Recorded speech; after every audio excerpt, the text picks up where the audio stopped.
Straight ahead on 12 News, reaching people on the inside. If you don't give up, you will win. Bringing a message of hope to a local jail. Then walking the walk, cancer-free. It's really, truly amazing. It's very uplifting. But first, Hennepin County takes on big mortgage players over unpaid taxes. How it could help redevelop polluted areas. 12 News starts right now.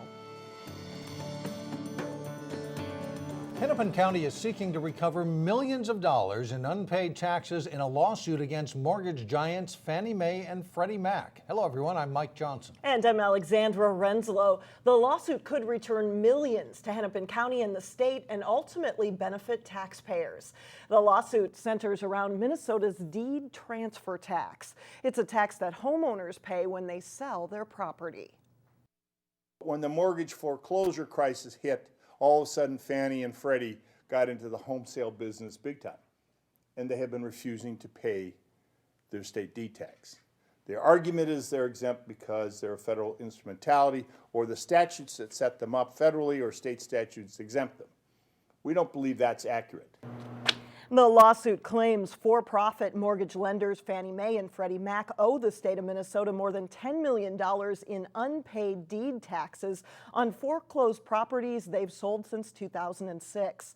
Several other states have filed similar lawsuits against the corporations. If the case is successful, it could return millions of dollars to Hennepin County. That money would go to clean up polluted properties and land like the Howe Fertilizer site in Brooklyn Center, enabling those properties to be returned to the tax rolls. This lawsuit, hopefully its successful conclusion, will keep us in the business of cleaning up polluted land for a while now. Hennepin County's attorney believes the case against Fannie Mae and Freddie Mac will ultimately end up at the U.S. Supreme Court. Employers added nearly 7,000 jobs across the state last month, but unemployment in the Northwest Metro remains largely unchanged. Brooklyn Center, Brooklyn Park, and Crystal are all still above the state average, which is 5.8%. Unemployment in Plymouth and Maple Grove is below the state average. Construction jobs have been struggling to recover from the recession, but with a recent increase in housing and apartment building, there's also been a boost in those construction jobs. According to state figures, they've increased more than 6% in the past year. The Builders Association reports Plymouth and Maple Grove are in the top 5 in the metro for new construction. The women's section of the Adult Corrections Facility in Plymouth houses about 66 inmates a day. And 2 local women have made it their mission to give those inmates hope for a better life. Delane Cleveland joins us now with their story. Delane? Mike and Alex, Stacy Larson and Jenna Healy Johnson met at a prison fellowship training seminar 3 years ago. Last year, they formed Jewel Ministries. Together, their goal is to make their way to women's prisons to bring a message of faith. I'm here on a probation violation. Every woman, I'm a drug addict, locked up at the Plymouth Workhouse, my 4th DWI and felony fleeing police in a motor vehicle, has a story, auto thefts, burglaries, as to how they got here. Movies, wasn't really funny to me unless I had a big blunt next to me. But despite their faults and their crimes, Jenny Healy Johnson, God has something amazing for each one of us here. and Stacy Larson If you don't give up, you will win. want to lead these women on the path to a better life. They're so used to being judged and criticized and looked down upon, and just to tell them that God loves them, that He doesn't frown upon them, but He wants to help them. They use the word of God to get their message across. In the Word it says we become a new creation in Christ. Yet for many of the women gathered in this small room, the message is made even stronger by the fact that Jenna and Stacy have walked in their shoes. I got into alcohol and drugs, and then that led me to drug dealing, which I caught my case in 2001 for drug trafficking and ended up in federal prison. I have dealt with alcoholism and partying and drugs and bad relationships. Experiences these inmates know all too well. It helps to be able to relate. With Stacy and Jenna, they just relate to you, and then they just kind of give it to you straight. It's easier for you to accept what they're saying compared to somebody who's never been in it. That's why Jenna and Stacy come back every 2 weeks. We've had so many testimonies just telling us how things have changed. Testimonies in the form of letters, or something as simple as attentive eyes during every visit. Yet for each of these women, incarceration is only temporary. I took sleeping But pills. if I they took somehow Loxone, return to the you know? Plymouth I Workhouse, live in a different lifestyle. Stacy says it's all part of a journey. If they don't get it in the first round, maybe they'll get it in the second round. I don't condemn them. In addition to the Plymouth Workhouse, Jenna also leads Bible study at the prison in Shakopee. Ultimately, both women want to spread their message to prisons around the world. And Mike and Alex, if you want to learn more about their story, I have more information on our website, which is at 12.tv. So, Interesting work, and it's volunteer. all volunteer, yeah, they just come in there in their free time. Wow. All right. Thank you, Thanks, Glenn. Glenn. Liberians in the Northwest Metro are preparing for a visit from a vice president. Joseph Boakai, the vice president of Liberia, is making a return visit to Brooklyn Park in early September. Boakai was here just over a year ago. This time, he's expected to discuss the possibility of establishing a consulate office in Brooklyn Park. Boakai will also meet with local colleges and Brooklyn Center officials about becoming more involved in Liberian issues. The area has one of the highest populations of Liberians in the U.S. It is one of the busiest highways in the West Metro, and it will be shut down again this weekend for repairs. Southbound Highway 100 will be closed between 394 and Highway 62. The northbound lanes were closed last weekend. The closure starts at 5 a.m. on Saturday, and it should reopen in time for rush hour Monday morning. MnDOT says the closure will allow it to do a long list of work like bridge inspections and repairs, as well as sealing cracks. Coming up, she is cancer-free now, but a local woman continues to lead the fight against that disease. And later in sports, it's opening night for many local soccer teams, including the Cooper Hawks girls team. But first, it's a look at your AccuWeather forecast.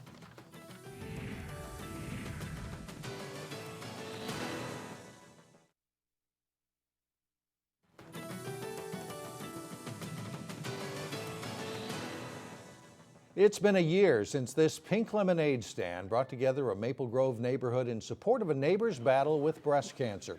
And throughout the year, we've followed Amber Johnson's battle with cancer and the community that has supported her fight. Now, Amber is cancer-free and is celebrating her survivor status by raising money for breast cancer research. She's part of a team called CanCervive. Shannon Slatton caught up with them on the first leg of a 60-mile weekend journey.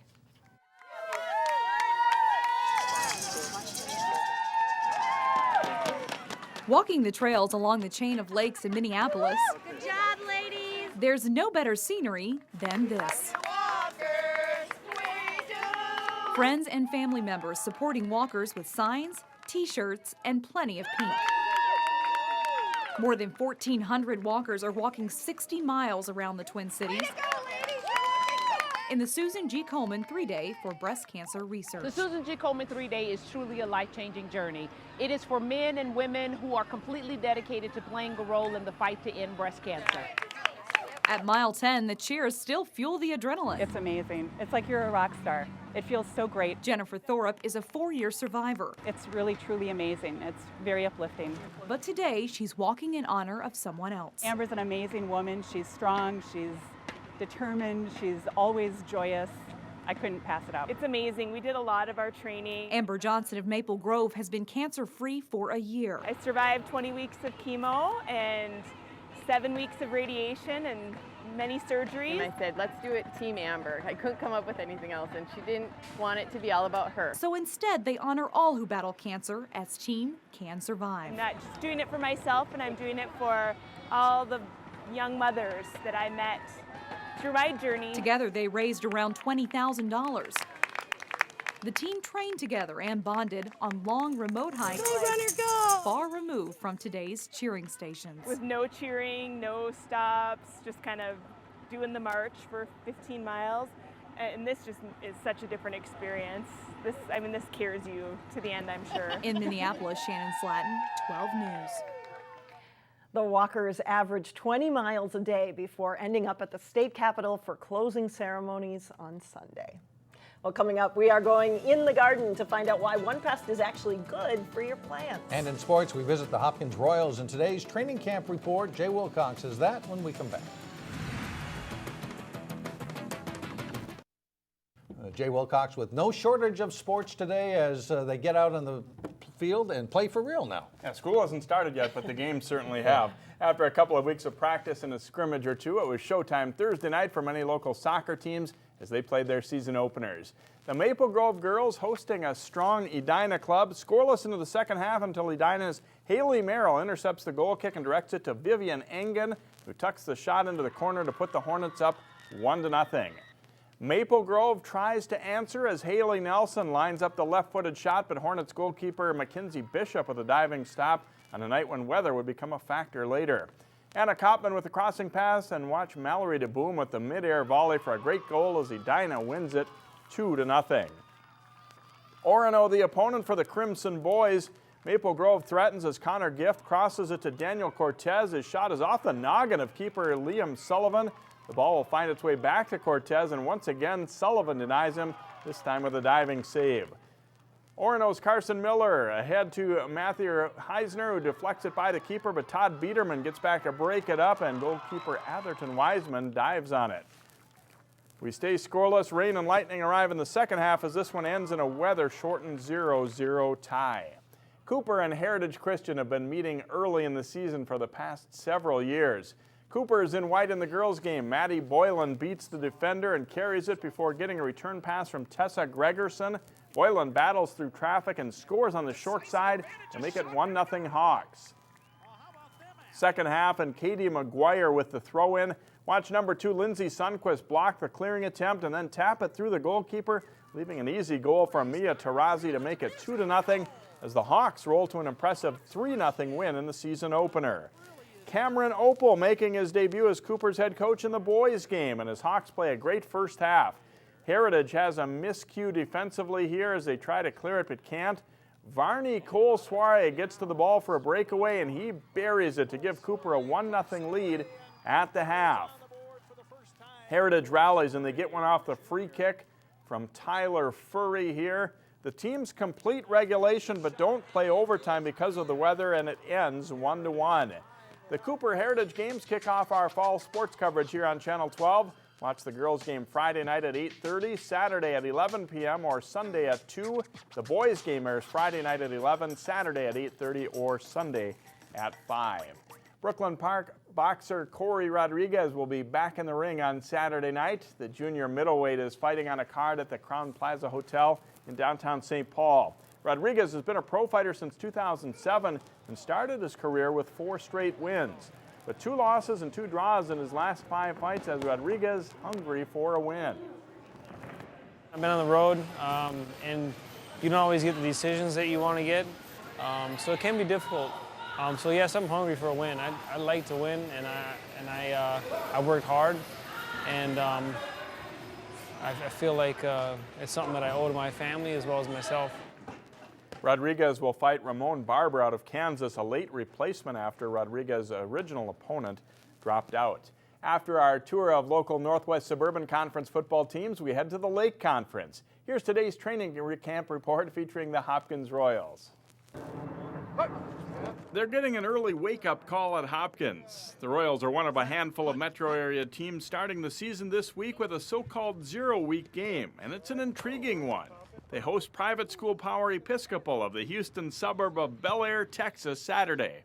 Yeah, I believe that's going to be like a fun experience, and it's just going to be a good way to open the season. Say if we win, it's just a good thing to say we beat a team from Texas. We're real curious too. We don't know a lot about them. We haven't seen a lot of film, and it being the first game of the season, you know, we haven't seen them play this year, of course, or anything like that. But we know they have some exceptional athletes that you know, that are being recruited nationwide and are really Division I type players, and we're excited to be on the field with them and give her a go. 1, 2, 3, LB! The Royals are coming off a 3-6 season and have 5 starters back on each side of the ball. Quarterback JT Den Hartog leads a talented offense. He's helped out by receivers Zach Marie and Ricky Johnson, running back David Clyett, and left tackle Frederick Schroeder. Offense, we're pretty strong. Our returning quarterback JT Den Hartog, pretty strong. Wide receivers, me, myself, Zach Murray, coming back, help out the team. The Royals' Lake Conference schedule is as tough as it gets, with Prep Bowl participants Eden Prairie and Wayzata, along with Minnetonka. You won't hear any complaining here, though. every school in our conference is pretty good, and it's just made us better and better every single year, and I believe that we have a good chance this year. We get to play against really good teams, and we like that. We wish there were more teams in our conference so we didn't have to schedule these games against Houston, Texas, and those types of things. We'd rather play teams from around the Minnesota area, but we're fortunate that we're in a conference with some great athletes and great individuals, and we're excited to play against them. The Royals will meet those Minnesota Powers later. First, they'll mess with Texas Saturday. The Royals won 3 games in 2011, losing a close shootout to Edina in the first round of the section playoffs. John Den Hartog enters his 9th season. The Royals game against Episcopal kicks off at 1 o'clock Saturday, and you can watch that game Monday night at 8:30 and 11 here on Channel 12. And I am one of many who don't really know what to expect in that one, Hopkins. They may have a chance, or maybe they'll get overrun. You never know. Fun to watch. You bet. Thanks a lot, Jay. You bet. Still ahead, bees that you can live with. We'll go in the garden in just a moment. Well, you've probably spent a good part of the summer swatting at bees and flies. But there are some bugs that you do want to have around your yard. And in today's In the Garden report, Renee Bonneau goes to the Minnesota State Fair to find out how to make your garden attractive to pollinators. Inside the eco experience at the Minnesota State Fair, This is lobelia. landscape expert Jason Rathie is buzzing about pollinator gardens. What a pollinator garden is a way to bring as many bees and pollinators into your garden as possible. The bee population in Minnesota and in the rest of the country is declining, an alarming fact considering bees are the main pollinator of flowers and other crops. This is hyssop. That's why Rathie's educating fairgoers about which plants will attract the beneficial bug and other helpful insects. This is bone set. Also, you see a lot of things flitting in and out of. This is chokeberry, red oak. Nothing more important in our landscapes than oaks. Rathie says the key to building a pollinator garden is to make sure something's blooming all year long. Simply dogwood's actually a great plant. Trees and shrubs in the spring and flowering plants in the summer and fall. This is obedient plant. And it's important to incorporate natives. Native plants and native insects often have kind of a one-to-one relationship. And so the more kind of native plants you can have interspersed in there, the more variety of pollinators you're going to have. If you're scared of getting stung, Rathie says don't worry. Pollinator gardens don't lure in the type of bugs that spoil a picnic. He says these guys won't bother you at all. We're not trying to attract ground wasps, just things that are flitting, in and out of the flowers. Landscaping experts will be at the Eco Experience building every day of the fair to answer your questions on how to bring the right bugs into your garden. At the fair, Renee Bonneau, 12 News. Of course, these are the kind of bees that you want to have in your garden, not to be confused with the wasps that are so prevalent in many backyards this summer for some reason. But those wasps will sting you. These bees that they're talking about, leave you alone. Okay to swat the wasps. Yeah, or get away from them. Get them quick. That does it for us. Thanks so much for joining us. Community Corner is coming up next. Have a great weekend, everyone.